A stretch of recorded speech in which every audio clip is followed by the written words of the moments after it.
Welcome to Moments with Marianne. This is your host, Marianne Pastana. And we're here today with special guest, Jordan Lee Dooley, who's here to share with us her new book, Embrace Your Almost. Find clarity and contentment in the in-betweens, not-quites, and unknowns. So how do you pivot when you fall short of what you've been striving for?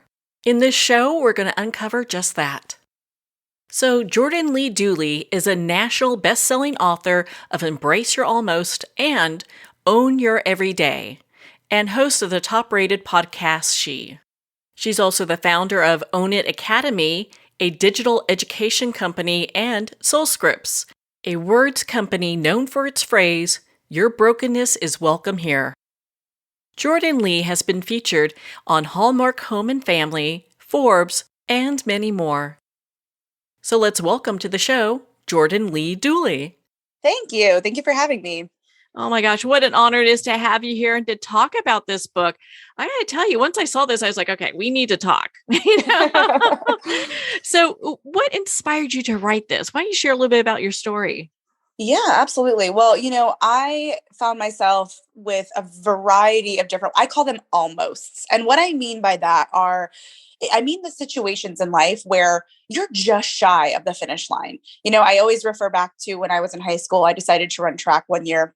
I was terrible at track. I don't know why I thought that was a good idea, but I decided to do that. And the first race I ran, I was neck and neck for first place in like the final several yards of the race. And I had this idea to lean over the finish line to try to beat my opponent by like a millisecond.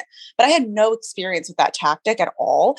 And as I leaned way too early and way too far. And my momentum carried me forward and I face planted on the track, like skid marks, like on my arms, like scabbed up elbows, like all the things. Everyone ran past me. I almost finished first and I ended up finishing dead last. And I share that story in the beginning of the book because I think it's such a visual of what can happen in our lives when we run so hard and so fast after something we want so bad, whether that's a promotion or a new career or a family or a relationship or whatever. And sometimes we can like force the issue so much that we find ourselves like feeling like no matter what we do, we fall just short of where we thought we would be by now in our lives. And, not only in my own experience with some lighter things and some heavier things, I not only lived through that in various ways, but I also felt like through the last several years, so many of us have had that. I almost got married and my wedding had to get pushed back a year, or I almost, made it to partner. And then my company, had layoffs because the whole world changed. Like there were so many almost, not only in my life, but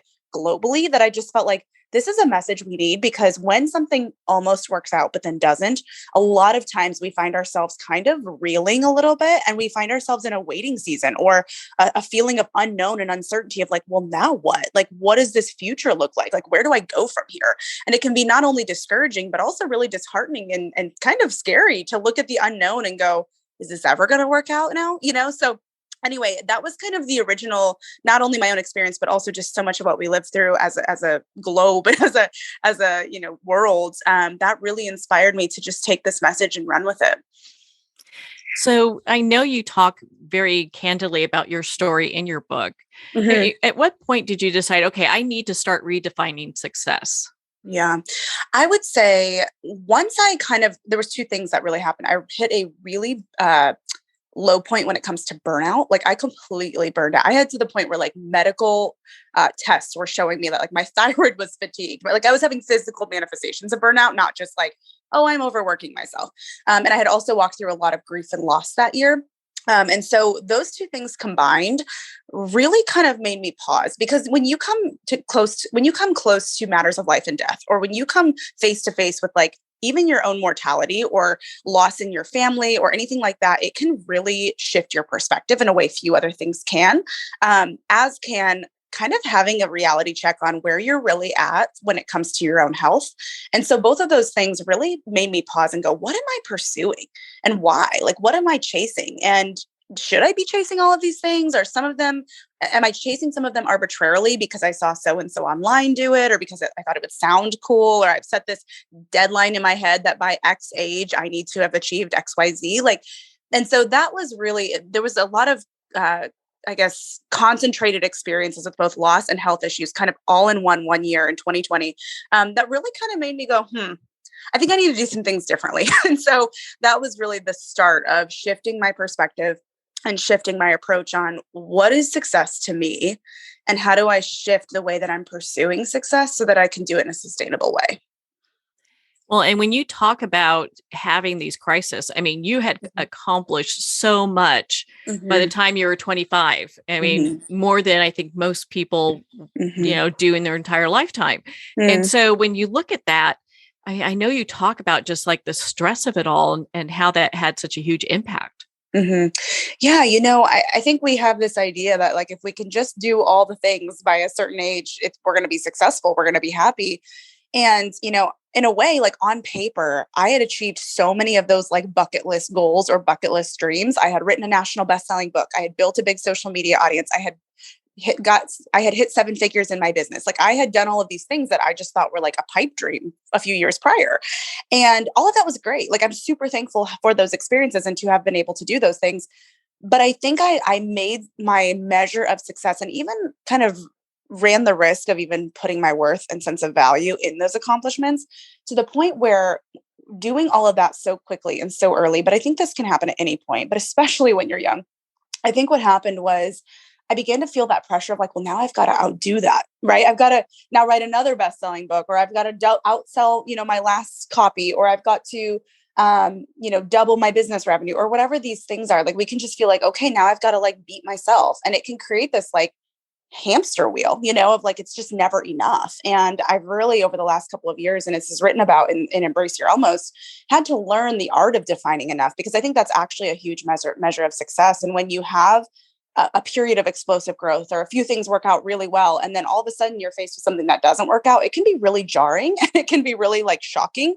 But in the midst of things starting to all of a sudden not work out in various different ways, I really had to come face to face with what does it mean to define enough, and how do I do the right things for me, not just the things I think I'm supposed to do or what I see other people doing. So that's been a really interesting perspective shift to learn as I get older and as I mature in this process, and as I go through things that don't just work out perfectly, like they all were for a little while, learning what does it mean to define enough and how do I apply that to my own life.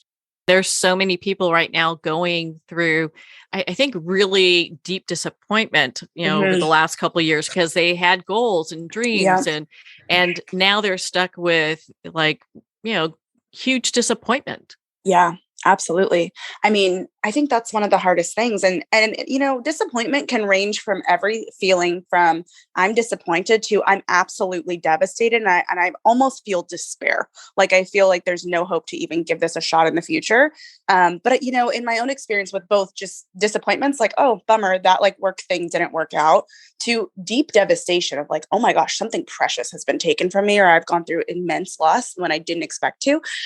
Both of those types of experiences, as much as they are so difficult and so frustrating and honestly like super discouraging, um, I found that there is a unique invitation that kind of like that is nestled in those experiences. And I hesitate to use the word invitation or opportunity because it sounds super positive in a time that doesn't feel very positive. But in my own experience, and I talked to you briefly about this earlier, but in my own experience, it was like a invitation to reevaluate, like, where are we going and why? And I think when we feel disappointed, that doesn't mean we should invalidate or ignore the very real feelings that come with that.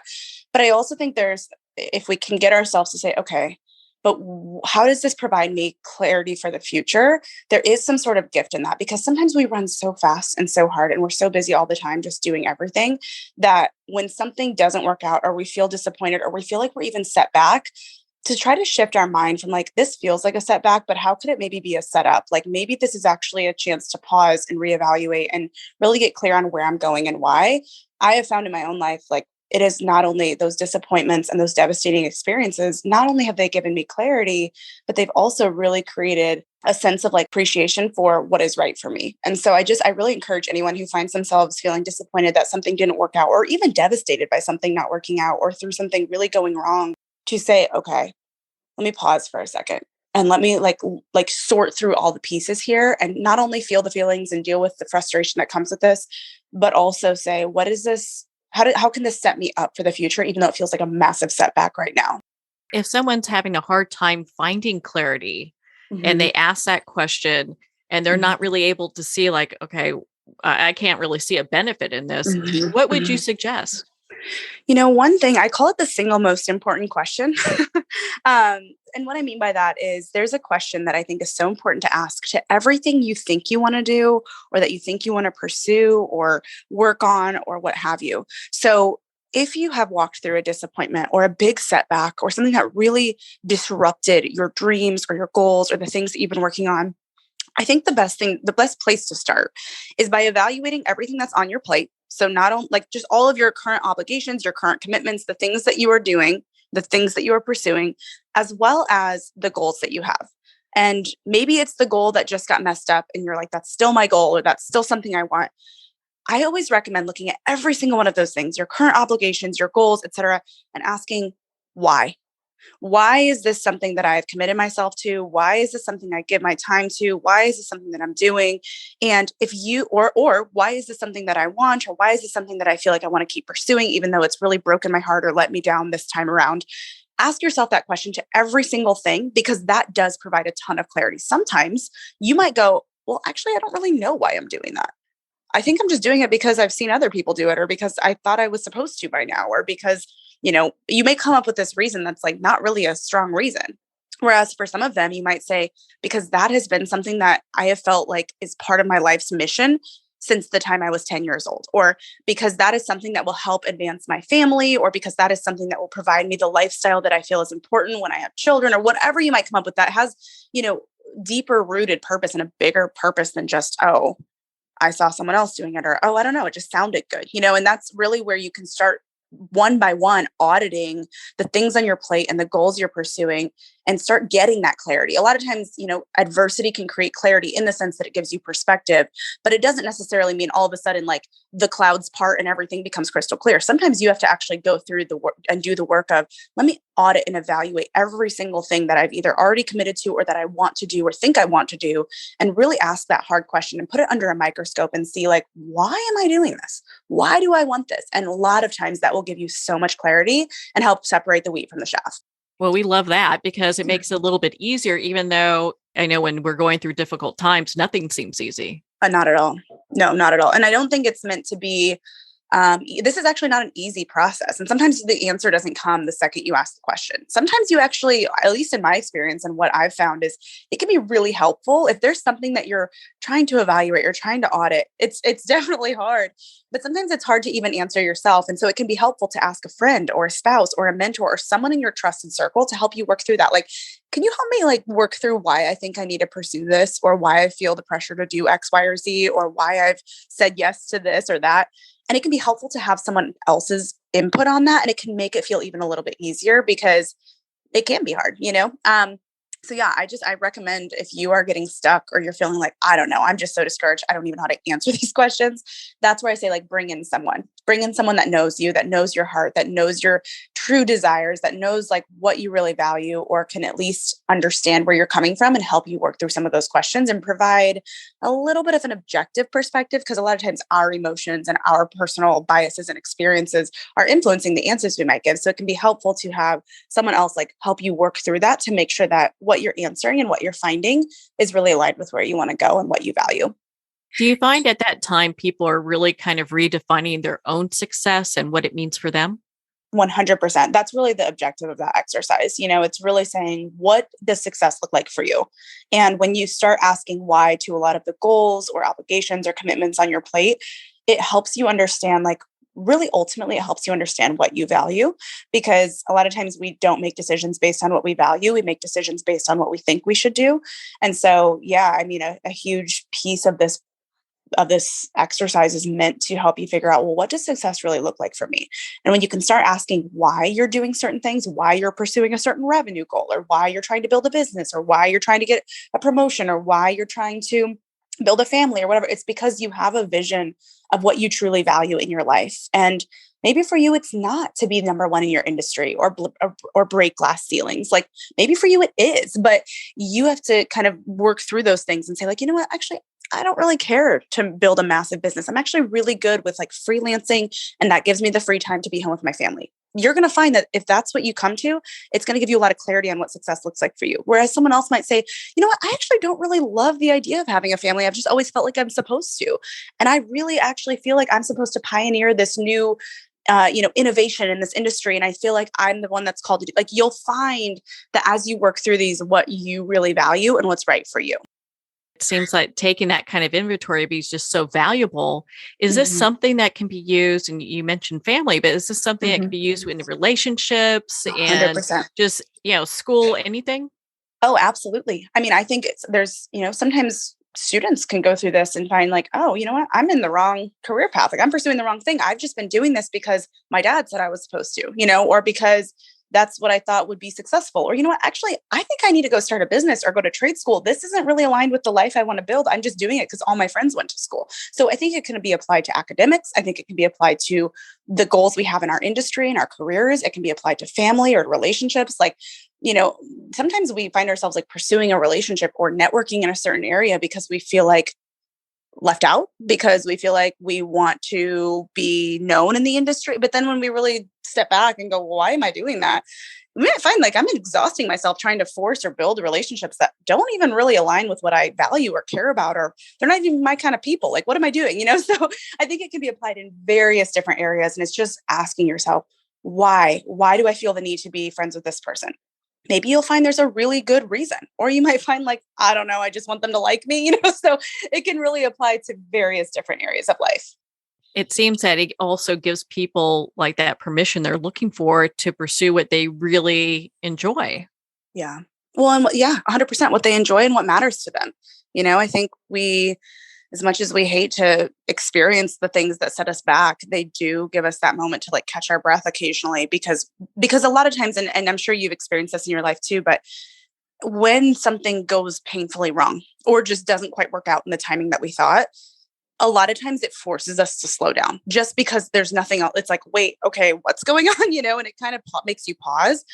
And therefore, that's why that opportunity to really think through these things comes up, because in most normal times in life, when we're not experiencing a disappointment or a setback or something that's really devastating, we're moving at 100 miles an hour. We're juggling a lot of things. We're saying yes to all the things. We're doing a lot. And that's why I say this is, as much as it's hard and terrible and unfair in many ways, it does present a unique opportunity to kind of step back and have that thinking room in that space. So, yeah. Well, on that note, we're going to pause here for a quick break. We've been speaking with Jordan Lee Dooley in regards to her new book, Embrace Your Almost. Find clarity and contentment in the in-betweens, not quites, and unknowns. We'll be right back after these messages from our sponsors.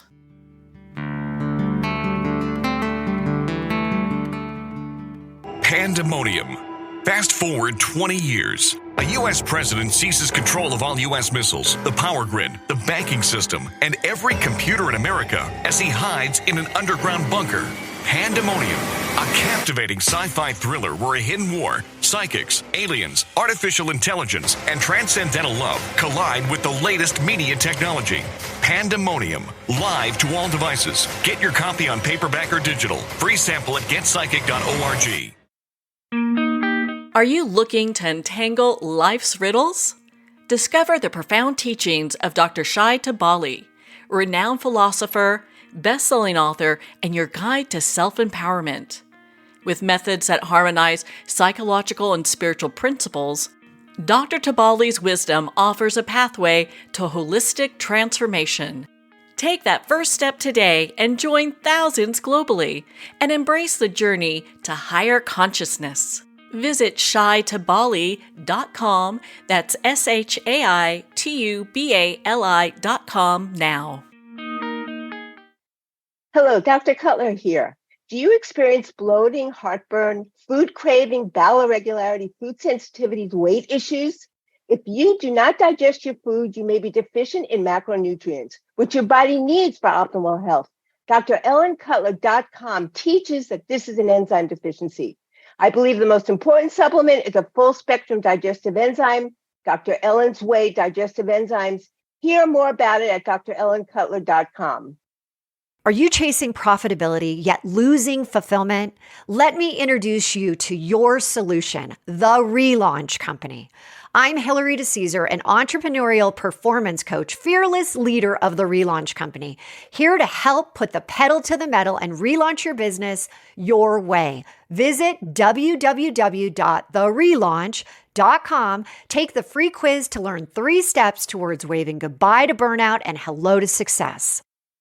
The book Terminal Cancer is a Misdiagnosis, authored by Danny Carroll, is on sale at Amazon now. Licensed psychologist and psychotherapist Tessa Antia-John-Guerra commented, "This is one of the most empowering books on a topic of cancer you will ever read." Award-winning author T.L. Needham commented, "This recommended book can be understood by anyone seeking answers, hope, and alternatives to a terminal diagnosis. Buy it now on Amazon.com.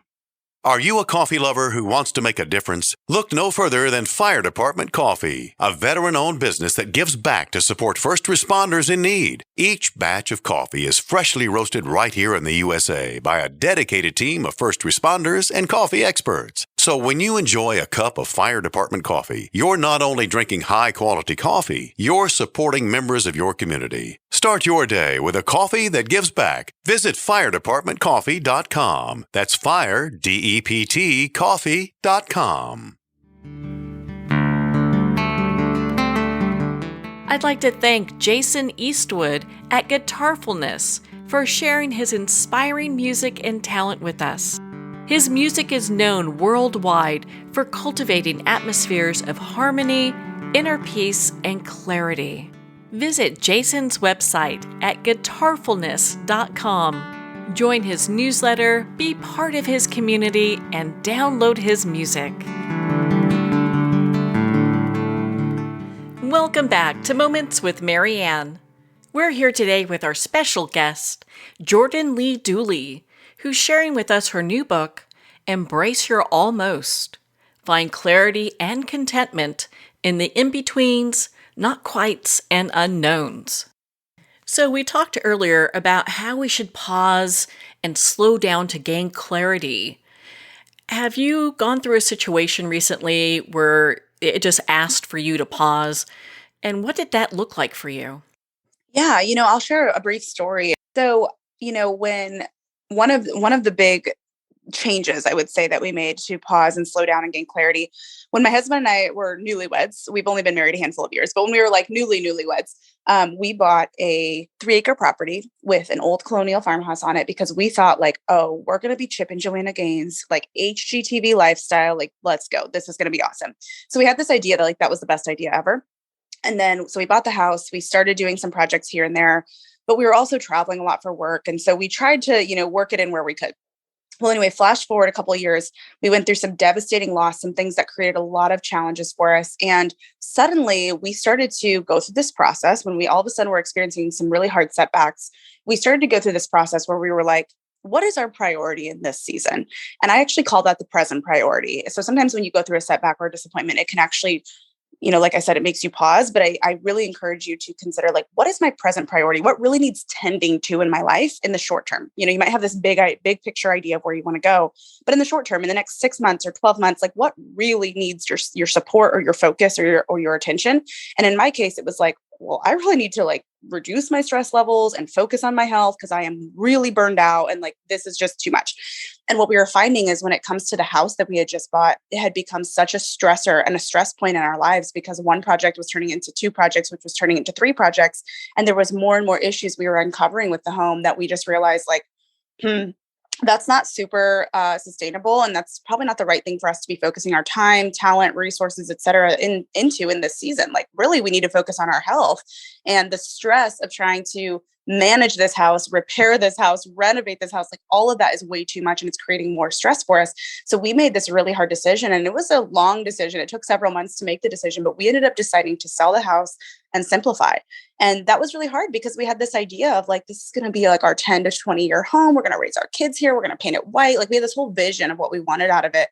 And we had to pivot from that because it wasn't supporting our present priority. In fact, it was actually taking away from it.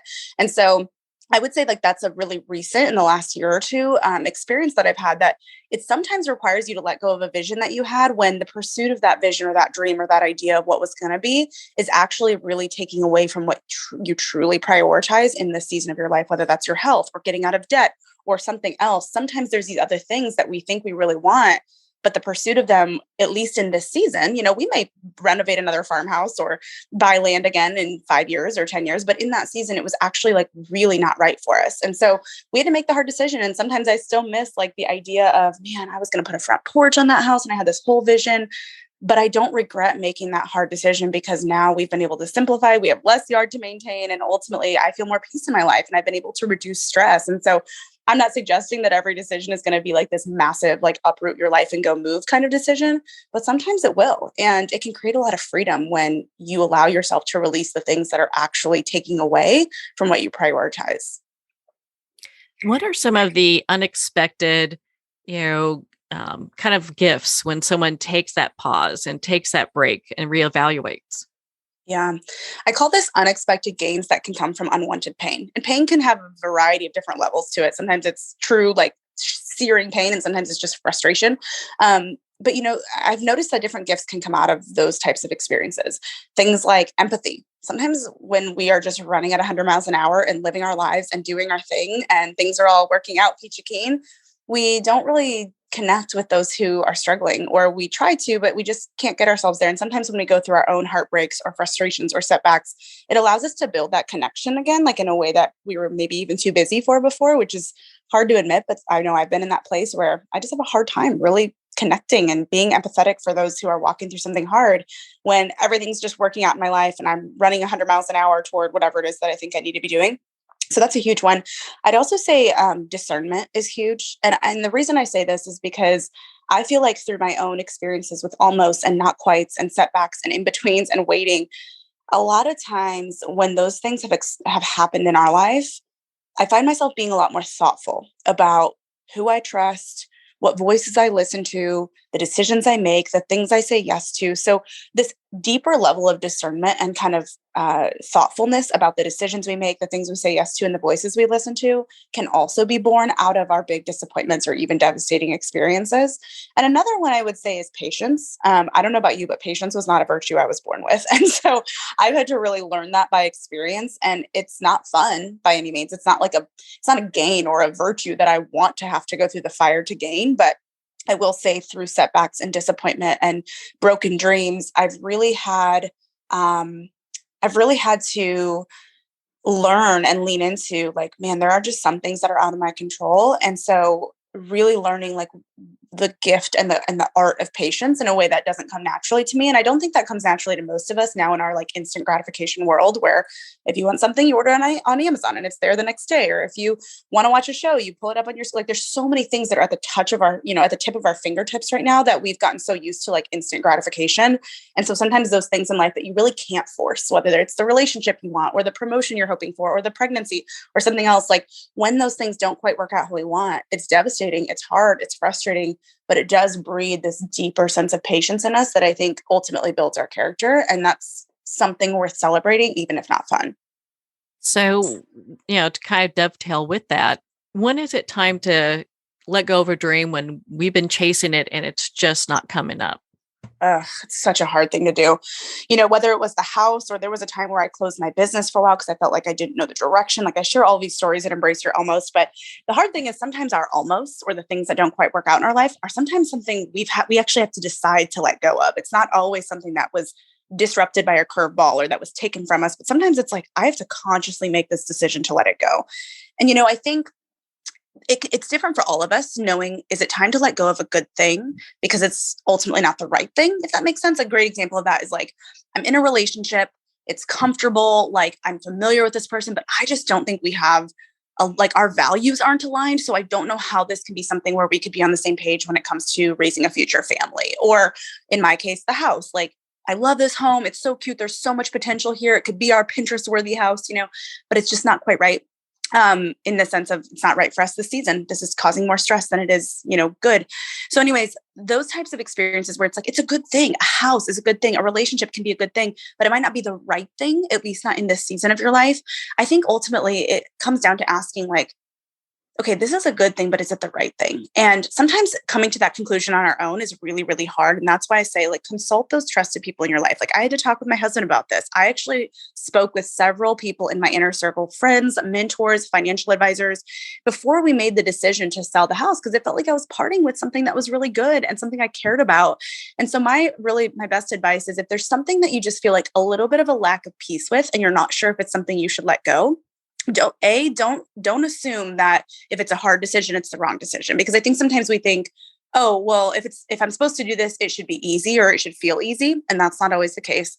And secondly, I think try to consult with mentors or trusted advisors in your life, maybe a parent or a spouse or a friend or a real estate agent or, a financial advisor. Consult with a handful of people and go through the pros and cons with them of like, here's where I'm getting stuck. Here's what's tripping me up about this. Am I overthinking this and maybe worried about it? And they may say, yeah, actually, I don't think you need to let that go. I think you're overthinking it.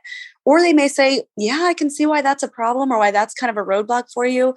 I think it may be wise to try to let that go. So don't be afraid to seek counsel is, I guess, my best piece of advice. We're such an independent culture where it's like, you do you, I'll do me. But I think it's really wise in those kind of big decisions to seek counsel from people you trust. It can really help you think through something that feels difficult or close to your heart and that can just be very, very confusing. Yeah, without a doubt. I mean, it's always good to have another pair of eyes or another perspective so we can really see kind of things that maybe we missed. 100%. Yeah, absolutely. Well, my goodness, Jordan, I know we could talk forever. I mean, I just loved your book. I thought Embrace Your Almost was such a great and empowering read. And I know you also have what's called Soul Scripts. Why don't you share a little bit about that with us? Yeah. So Soul Scripts is actually what got me started in publishing and writing and everything I do now. It started as a small Etsy store when I was a senior in college, believe it or not. And it was a hand lettering store, which meant I would doodle or write like scriptures or verses or things that were encouraging to me, quotes, etc., on canvases or mugs or different products. And I would sell those on Etsy. And then I started sharing different stories on social media alongside pictures of my products, just stories of things I was learning or experiencing or whatever. And some of those would get picked up and shared a lot on social media platforms. And so I started to grow an online community. And at one point I was talking about the importance of community and vulnerability and support. And I used a phrase, I said, your brokenness is welcome here. I just ended my social media caption with that phrase. Didn't think much of it. It was just meant to say like, come as you are. I'm here for you. Like, we can do hard things together. Anyway, that turned into a massive movement. There were hundreds and hundreds of emails in my inbox the next morning of people asking, can you put this on a sweatshirt? Can you put it on a pillow? Can you put it on a tapestry for my house?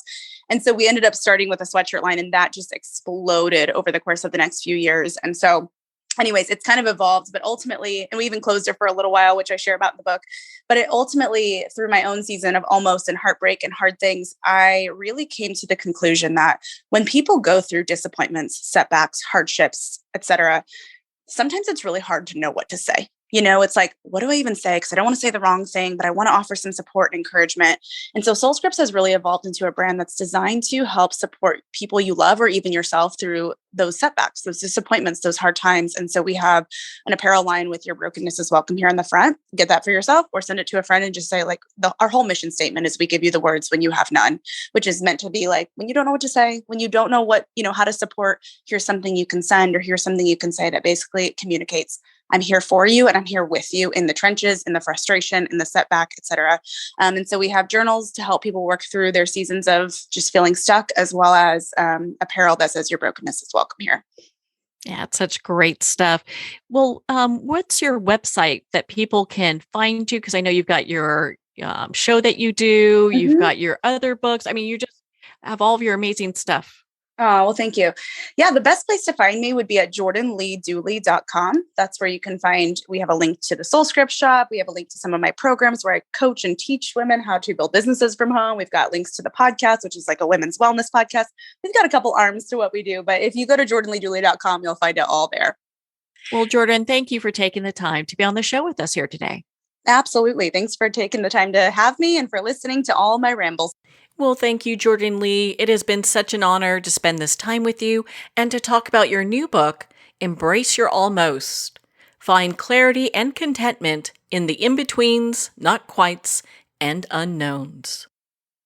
Well, we're at the end of our time today. I'd like to thank everyone for tuning in. You've been listening to Moments with Marianne, where we make every moment count.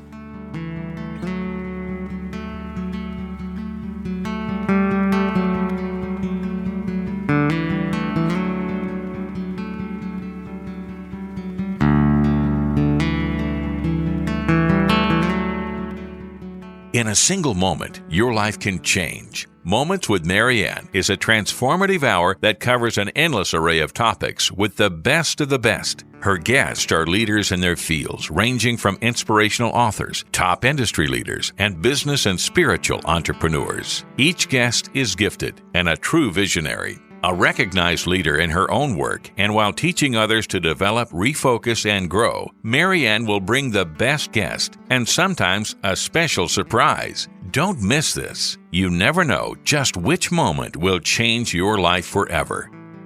Make sure to tune in and visit momentswithmarianne.com for more information.